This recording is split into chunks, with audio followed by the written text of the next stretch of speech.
expedition had already begun, and he sat alone in the driver's seat of a tiny Mazda, pulled into the hard shoulder of the dual carriageway, overlooking the Mahon estuary just beyond the slip road for Rochestown. And from that weather hill he could see where the seaweed shores encrusted the land, and where the city sprawled in the distance. On the opposite river bank, smoke rose from low blocks of nondescript facilities that might have been pharmaceuticals or warehouses or makers of tiny plastic cylinders.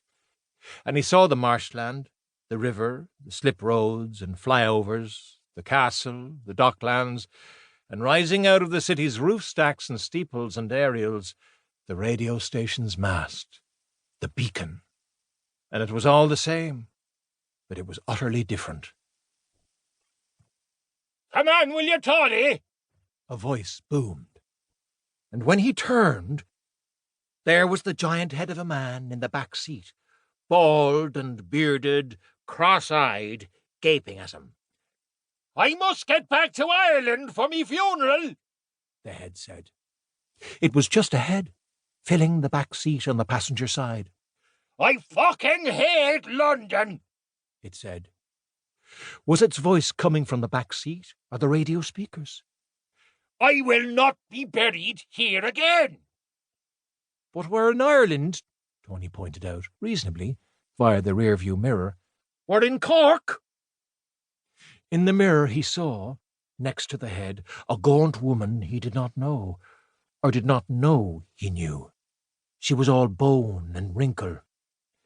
"We are in my crooked eye," the head bawled, alone on the back seat.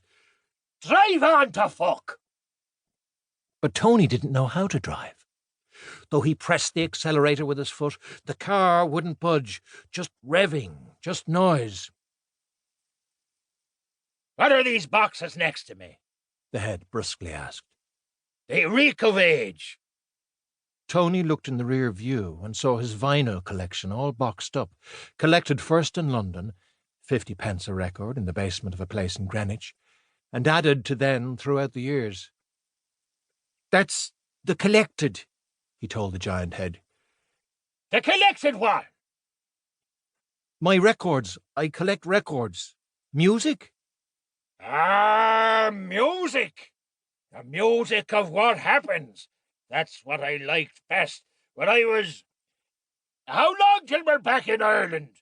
I fucking cannot be buried here again, and will not. And you must get me home." "I can't impress this upon you enough," Tony said, slowly and clearly. "We are on the South Ring dual carriageway in Cork. That's the slip road for Rochestown there." "We are in my eye," the giant head bawled. The gaunt woman grinned at him through the rear view. "Listen to your man," she said. "Eyes." Every wrinkle was a smile. "Do you know how to drive?" he asked her. And yet he had already released the handbrake and the car began to roll slowly backwards. "This," the head boomed, "is not my country. This is an abomination." "You're not wrong there, Eyes," the gaunt woman said. Hands to the wheel, Tony tried to keep the reversing car on the tarmac and off the grassy verge. Mercifully, there was no other traffic on the road. "You might not be wrong there," he said, and it was his radio voice that emerged. "I asked them to take me with them. Me head. I was a good friend to them. I told them stories of old. I fucking sang to them, Tony. I fucking sang to them." "Right." The car rolled backwards.